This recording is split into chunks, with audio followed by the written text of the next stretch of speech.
एक बार श्री कबीर जी से किसी वैष्णव संत ने ये बात कह दी कि आप तो जगत गुरु भगवान श्री रामानंदाचार्य प्रभु के चरणाश्रित हैं, और कभी कभी आज आप ये वैष्णव सिद्धांत से अलग जाकर कुछ अटपटी सी बात कह देते हैं, ऐसा क्यों? कबीर जी ने कहा ही है, ऐसा क्यों? तो कबीर जी ने मुस्कुराते हुए केवल एक ही बात कही। बोले, कबीर नहीं कहता, कबीर का राम कहलाता है। प्रभु ने हमको जो कार्य करने के लिए भेजा है, हम वस्तुतः वही कार्य यहां पर कर रहे हैं। उस समय उसी सिद्धांत की आवश्यकता थी। काल के साथ साथ परिस्थितियां बदलती हैं ना। बाहर देखो परिस्थिति आज क्या है, कल क्या थी, कल क्या हो जाएगी खबर नहीं। काल के साथ साथ स्थिति बदलती है, लोगों का आचरण बदलता है। कबीर जी ने कहा, भाई हमने जो सिद्धांत कहा है, इस समय संसार को इसी की आवश्यकता है। हमसे प्रभु ने यही कार्य कराना है, हमको यही कार्य करने के लिए प्रभु ने भेजा है। मैं नहीं कहता, कबीर का राम कहलाता है। जैसे व्यास जी कह रहे हैं, वृंदावन तज जे सुख चाहे, सब है राक्षस प्रेत। अब हो सकता है किसी और तीर्थ में रहने वाले साधु को बात अच्छी ना लगी हो। उसने कहा, ऐसा क्यों कहते हैं आप? तो व्यास जी हंसकर कहते हैं, बोले, व्यास दास के हिये में बैठा मोहन कहते। हम नहीं कहते, तो हमारे हृदय में बैठा जो अंतर्यामी है वो कहलाता है हमसे। प्रभु क्या कार्य कराना चाहते हैं, और उसी कार्य को करने में जीव का हित भी है, और उसी को कार्य को करने से जीव यश को भी प्राप्त करता है, जो कार्य प्रभु कराना चाहते हैं। और समर्पण कहते किसे हैं? गीता में भगवान ने क्या कहा अर्जुन से? निमित्त मात्रम भव सव्यसाचिन। कह रहे तू केवल निमित्त मात्र बन जा, बस मेरा उपकरण। मैं जो चाहूं वो तुझसे कराऊं। मेरी इच्छा हो तो तुझे चक्रवर्ती सिंहासन के पद पर बैठा दूं, और मेरी इच्छा हो तो तू कौपीन बांध कर वन में चला जा। तेरे मन में कुछ किंतु परंतु न हो।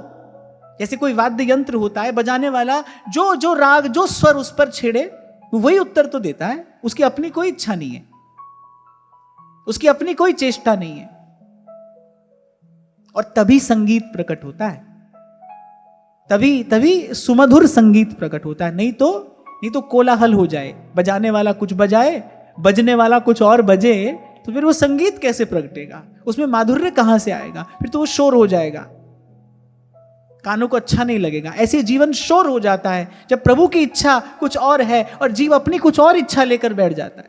इसी भाव के अभाव में ही तो सब दुख है। इसलिए तो थोड़ी देर पहले मैंने आपसे यही कहा, यहीं पर आकर तो शांति है। इसलिए छोटी सी इस सूत्र रचना मैंने आपको करके दी। कण कण काल के अधीन है, काल भगवान के अधीन है, भगवान अपने संतों के अधीन है, संत भगवान की इच्छा के अधीन है। संत की अपनी कोई इच्छा नहीं है। वो कह रहा है जो प्रभु की इच्छा से हो रहा है उसी में मंगल है, हमको वही स्वीकार है। पर फिर भी इतना अवश्य कहना पड़ेगा कि करता करे न कर सके, फिर गुरु करे सो होए। किसी समर्थ संत का आशीर्वाद काल की गति को रोक भी सकता है, मोड़ भी सकता है।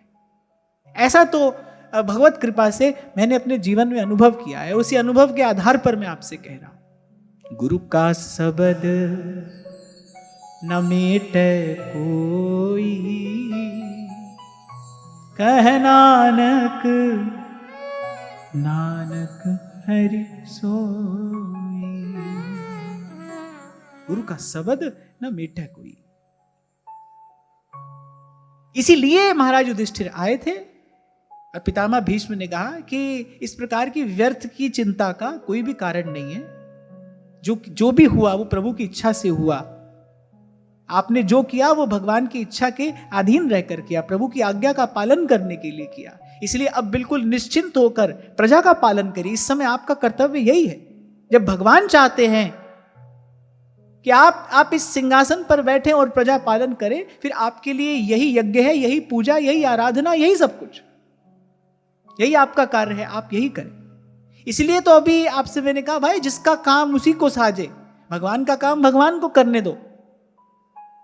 हमको कहां ले जाना है, कब ले जाना है, ये सब कार्य प्रभु का है, तो प्रभु को करने दो। हमारा कार्य तो एक हो, कोई भी श्वास भगवत भजन के बिना ना जाए। एक काम हाथ में लो, उसी को अच्छे से करो ना। 10 काम हाथ में लिए हैं, पति बनकर क्या करना है, भाई बनकर क्या करना है, मित्र बनकर क्या करना है। अरे प्रभु का बन के एक काम अपने हाथ में लो और उसको अच्छे से कर लो। ऐसे हमारे ध्रुवदास जी कह रहे हैं, भाई प्रथम नाम हरिवंश हित, रट रसना दिन रैन। एक काम है, इसको अच्छे से करो पहले। और फिर कहते भी हैं, बुद्धिमान लोग ये बात कहते हैं, एक है साधे सब सधे, और सब साधे सब जाए। एक है साधे सब सदे, एक कार्य साध लो आप, एक कार्य अच्छे से कर लो आप।